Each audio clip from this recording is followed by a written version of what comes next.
الحمد لله نحمده ونستعينه ونستغفره ونؤمن به ونتوكل عليه ونعوذ بالله من شرور أنفسنا ومن سيئات أعمالنا من يهده الله فلا مضل له ومن يضلله فلا هادي له ونشهد أن لا إله إلا الله وحده لا شريك له ونشهد أن سيدنا وسندنا ونبينا وشفيعنا وهادينا ومرشدنا ومولانا محمدا أحمدا عبده ورسوله أما بعد فأعوذ بالله من الشيطان الرجيم بسم الله الرحمن الرحيم يا أيها الذين آمنوا اتقوا الله كونوا مع الصادقين صدق الله مولانا العلي العظيم وصدق رسوله النبي الأمي الكريم ونحن على ذلك لمن الشاهدين والشاكرين والحمد لله رب العالمين اللهم صل على سيدنا محمد وعلى آل سيدنا محمد وبارك وسلم اللهم صل على سيدنا محمد وعلى آل سيدنا محمد وبارك وسلم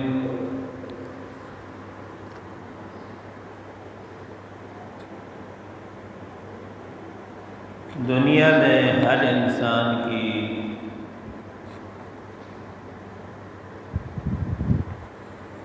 یہ چاہت ہوتی ہے کہ میں اللہ تعالیٰ کا ولی بن جاؤں، دوست بن جاؤں۔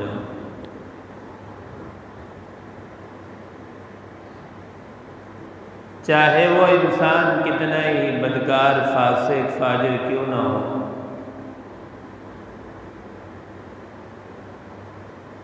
ہر ایک کی چاہت تمنا ہوتی ہے کہ میں اللہ تعالیٰ کا مقرب انسان بن جاؤں۔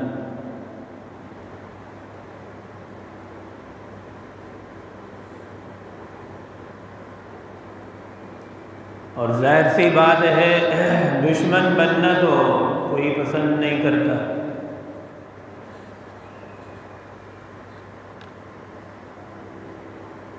قرآن مجید فرقان حمید نے اسی بات کا حکم دیا ہمیں، یا ایھا الذین آمنوا اتقوا اللہ وکونوا مع الصادقین،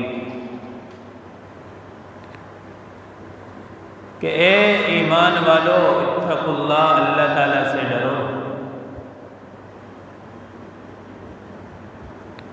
اب جس انسان کے اندر اللہ تعالیٰ کا ڈر، خوف پیدا ہو گیا،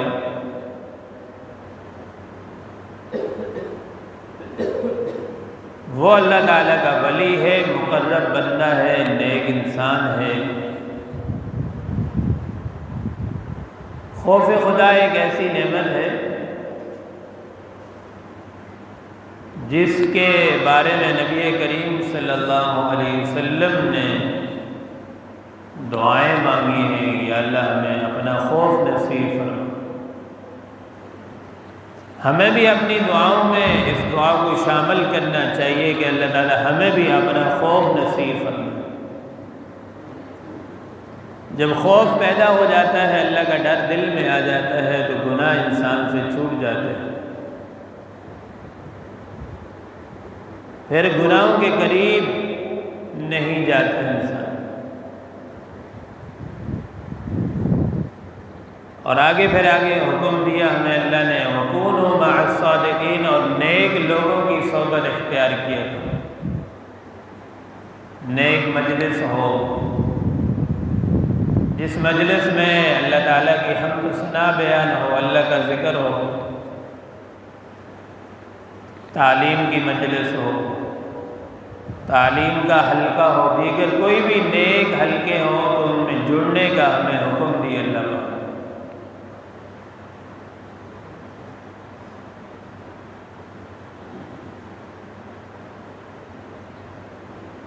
پیارے آقا صلی اللہ علیہ وسلم کے پاس کچھ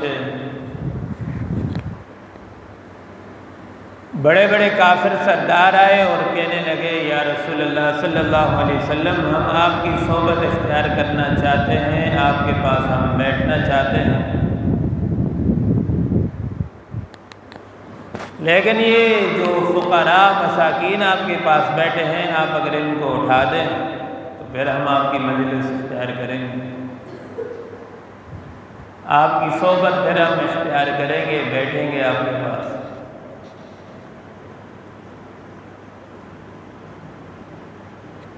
اللہ تعالیٰ نے وحی نازل فرما دی وَاصْبِرْ نَفْسَكَ مَعَ الَّذِينَ يَدْعُونَ رَبَّهُمْ بِالْغَدَاةِ وَالْعَشِيِّ۔ اللہ نے فرمایا میرے محبوب، یہ جو بڑے بڑے کافر ہیں اگرچہ مالدار ہیں لیکن ان کے دلوں میں ایمان نہیں ہے،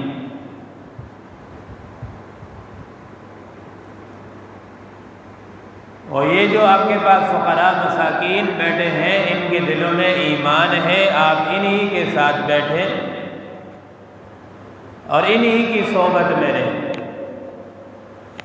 باقی جو کافر آپ کی صحبت میں آتے ہیں، مجلس میں آتے ہیں تو ٹھیک ہے، نہیں آتے تو کوئی بات نہیں۔ تو اس آیت سے ہمیں یہ پتہ چلا کہ نبی کریم صلی اللہ علیہ وسلم کو بھی نیک صحبت اختیار کرنے کا حکم دیا گیا۔ ظاہر سی بات ہے، آدمی جب دینی مجالس میں آتا ہے، جڑتا ہے، بیٹھتا ہے تو انسان کی زندگیاں تبدیل ہوتی ہیں، نیک کاموں میں لگنے سے انسان کی زندگیاں بدل جاتی ہیں۔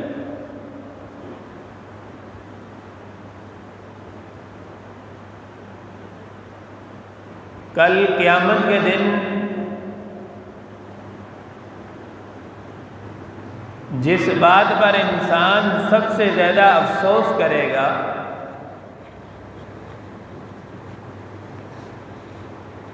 قرآن مجید میں اس کا تذکرہ فرمایا ہے کہ وہ سب سے زیادہ افسوس اس بات پر کرے گا وَيَوْمَ يَعَضُّ الظَّالِمُ عَلَى يَدَيْهِ يَقُولُ يَا لَيْتَنِي اتَّخَذْتُ مَعَ الرَّسُولِ سَبِيلًا یا ویلتا لیتنی لم اتخذ فلانا خلیلا۔ وہ اس بات پر افسوس کرے گا کہ کاش میں فلاں آدمی کو اپنا دوست نہ بناتا، اس دوست نے مجھے اپنے رب تعالی سے دور کر دیا۔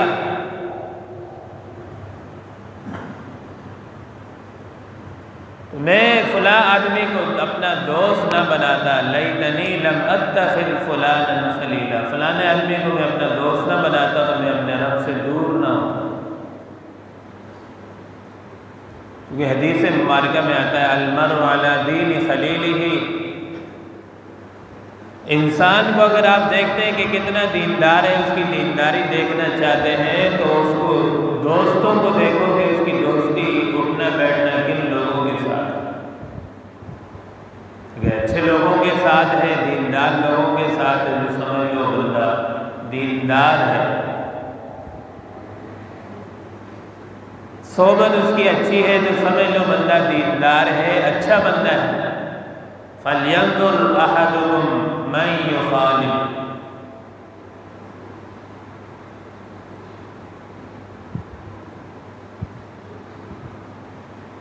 اور جب نیک انسان دنیا سے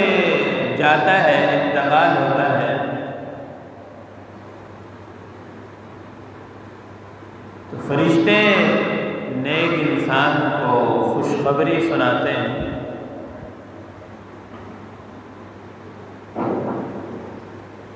یا ایتھا النفس المطمئنہ ارجعی الی ربک راضیۃ مرضیہ۔ فرشتے اس نیک انسان کو خوشخبری سناتے ہیں کہ اے نفس مطمئنہ ارجعی الی ربک راضیۃ مرضیہ، لوٹ اپنے رب کی طرف اس حالت میں کہ اللہ تعالیٰ تجھ سے راضی اور تو بھی اللہ سے راضی ہے۔ اور جب نیک انسان کو قبر میں اتارا جاتا ہے، دفنایا جاتا ہے،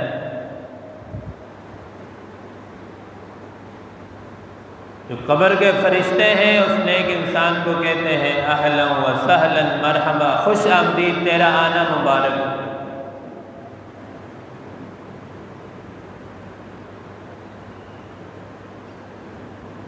روئے زمین پر جتنے بھی لوگ چلتے تھے تو تیرا چلنا ہمیں اچھا لگتا تھا۔ نیک انسان جب دنیا سے جاتا ہے تو زمین و آسمان بھی اس پر روتے ہیں۔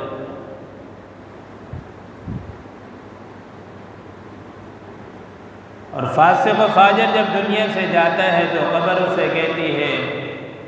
کہ تیرا آنا نہ مبارک ہو۔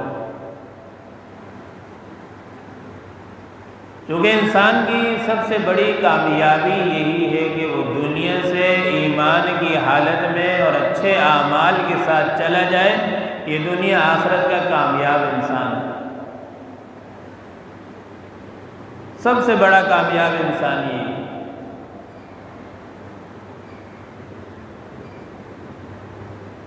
کہ اپنے ساتھ ایمان کی حالت میں دنیا سے رخصت ہو جائے اور اعمال کے ساتھ۔ یوسف علیہ السلام کی دعاؤں میں ایک دعا ہمیں قرآن سے یہ بھی ملتی ہے، اور یہ دعا فرمایا کرتے تھے یوسف علیہ السلام، توفنی مسلما والحقنی بالصالحین۔ اے اللہ جب مجھے موت آئے تو ایمان کی حالت میں موت آئے، اور میرا شمار نیک لوگوں میں فرما دیجیے۔ تو ہمیں بھی اپنی دعاؤں میں اس دعا کو شامل کرنا چاہیے کہ یا اللہ جب ہمیں بھی موت آئے تو خاتمہ بالایمان والی موت ہم سب کو نصیب فرما۔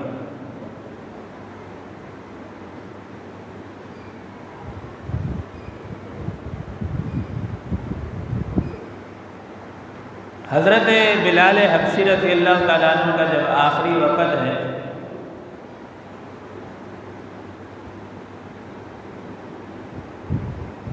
انتقال کے وقت بے ہوشی کی حالت میں ہیں، گھر والے ساتھ بیٹھے ہیں غم کی حالت میں۔ گھر والوں نے غم کا اظہار کیا کہ شوہر دنیا سے جا رہا ہے، آخری وقت ہے۔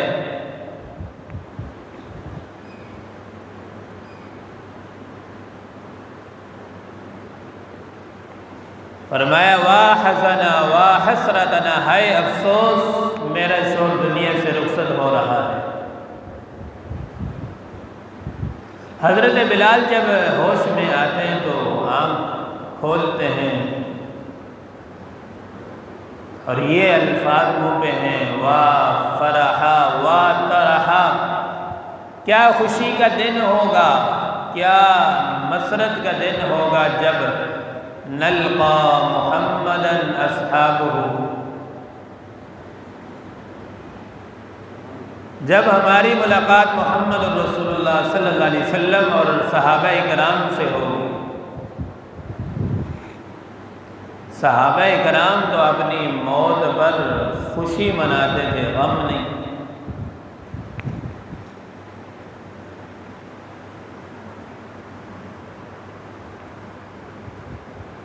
اور کسی کا اگر صحابہ کرام جنازہ دیکھتے تو یہ تمنا کرتے کہ کاش یہ میرا جنازہ ہو۔ اور آج کل ہم اگر کسی کا جنازہ دیکھتے ہیں تو ہم یہ تمنا کرتے ہیں، بلکہ شکر کرتے ہیں کہ اس کی جگہ میرا نمبر نہیں لگا۔ موت سے کراہیت، ڈر، خوف تب پیدا ہوتا ہے جب انسان کے دل میں دنیا کی محبت ہو۔ حالانکہ حدیث مبارکہ میں تحفۃ المؤمن الموت، مومن کے لیے تو موت ایک تحفہ ہے، اسے پتہ ہے جیسے یہاں میری آنکھیں بند ہوں گی وہاں جا کے فوراً عالم ارواح میں، عالم برزخ میں، آخرت میں جا کے اللہ رب العالمین سے ملاقات ہو جائے۔ جیسے یہ ایک دنیا کا عالم ہے، اس طرح عالم آخرت بھی ایک بہت بڑا عالم ہے، جو زمین کے نیچے کئی مفسر بھی ہیں، محدث بھی ہیں، کتب بھی ہیں، بڑے بڑے لوگ اس زمین کے نیچے ہیں، وہ بھی ایک عالم ہے۔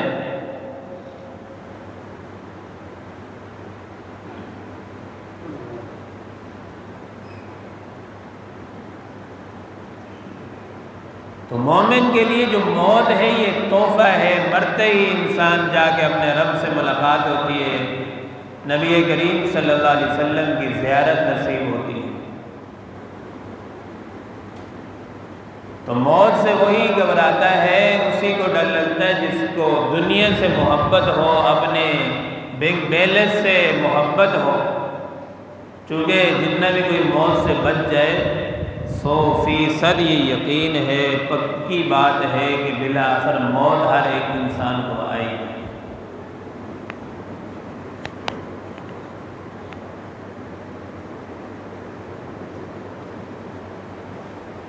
تو آدمی جب نیک مجالس میں آتا ہے تو انسان کے اندر تقویٰ پیدا ہوتا ہے اور اللہ کا خوف دل میں پیدا ہوتا ہے۔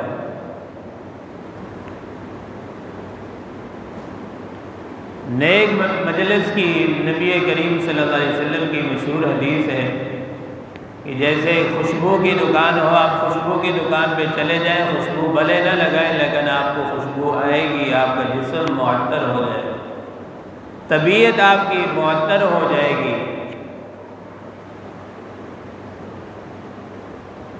اسی طریقے سے بری مجلس کی مثال پیارے آقا صلی اللہ علیہ وسلم نے یوں ارشاد فرمائی، جیسے لوہار کی دکان پہ آپ چلے جائیں، بھلے کچھ بھی نہ خریدیں،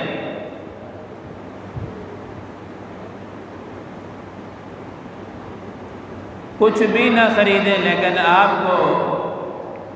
لوہار کی دکان کا گرد و غبار، دھواں ضرور لگے گا آپ کے جسم پر۔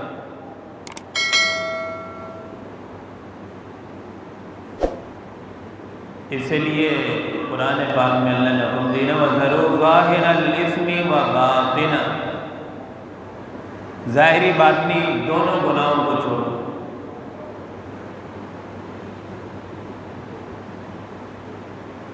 ہم جو اپنے جسم پر لباس پہنتے ہیں، اس لباس کا بھی ہمارے دل و دماغ پر بڑا اثر ہوتا ہے۔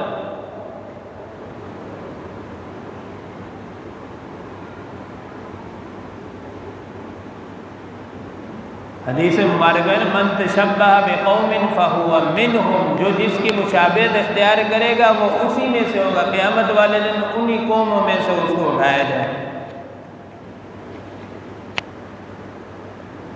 اب غیر کا لباس اختیار کر رہے ہیں، انگریزوں کا لباس پہن رہے ہیں، جو انگریز پہنتے ہیں تو ظاہر سی بات ہے قیامت والے دن آپ کو انہی لوگوں کے ساتھ اٹھایا جائے گا، اس لیے کہ آپ کو ان کے لباس کے ساتھ محبت ہے تو اللہ پاک انہی کے ساتھ اٹھائے۔ جب آپ کو پیارے آقا صلی اللہ علیہ وسلم کے لباس سے محبت ہوتی تو پیارے آقا کا آپ لباس اختیار کرتے، پیارے آقا کی صورت کو اختیار کرتے، صحابہ کی صورت کو اختیار کرتے، تو آپ کو گویا کہ پیارے آقا سے محبت، جن سے دنیا میں آپ محبت کریں گے کل قیامت کے دن انہی لوگوں کے ساتھ اٹھائے جائیں گے۔ حضرت بلال رضی اللہ تعالیٰ عنہ حضور پاک صلی اللہ علیہ وسلم کے ساتھ ہیں ایک سفر میں،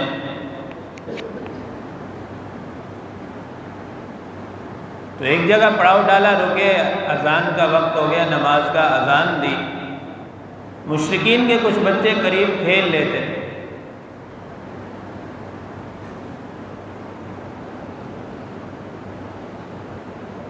اور جیسے حضرت بلال نے اذان دی اللہ اکبر اشہد ان لا الہ الا اللہ اشہد ان لا الہ الا اللہ،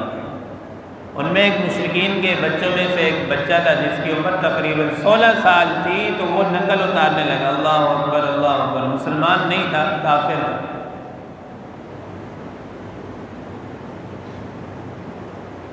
آپ صلی اللہ علیہ وسلم بھی قریب میں تشریف فرما ہے۔ اب وہ ظاہر سی بات ہے عربی لوگ تھے، عربی سمجھتے تھے، ہم تو عجمی لوگ ہیں، ہمیں تو عربی کی سمجھ بوجھ نہیں ہے، قرآن پڑھتے ہیں بس ایک پڑھتے چلے جاتے ہیں، اور انہیں یہ نہیں پتہ ہوتا کہ اس میں اللہ کا کیا حکم ہے، کیا معنی ہے، کیا ترجمہ۔ عربی لوگ کو سارا سمجھ لو۔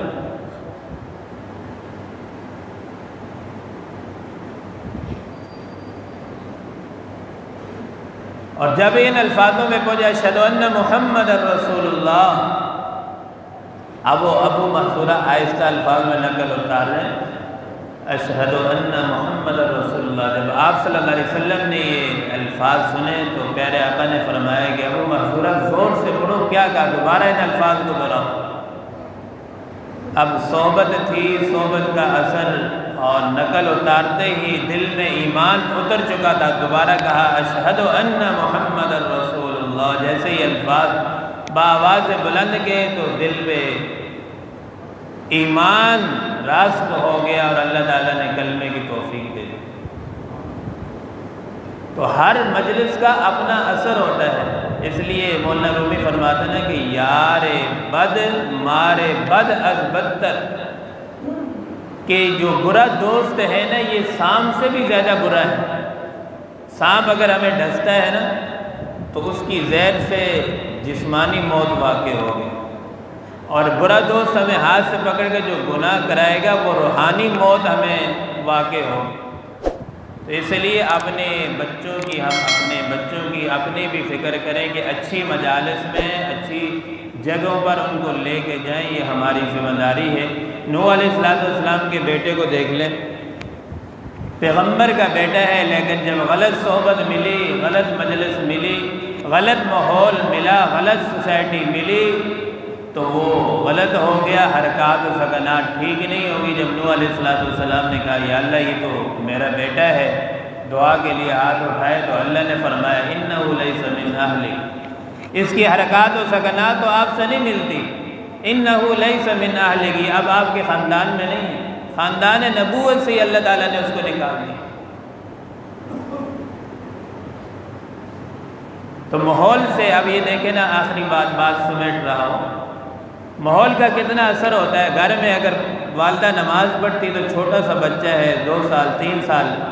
والدہ اگر سجدے میں جائے گی تو بچہ بھی اس کی نقل اتارے گا، سجدے میں جائے گا۔ وہی چھوٹے چھوٹے بچے، ہم ماحول کا اثر دیکھیں کہ اگر کوئی پٹھان کے گھر میں بچہ پیدا ہوتا ہے، پنجابی کے گھر میں، سندھی کے گھر میں،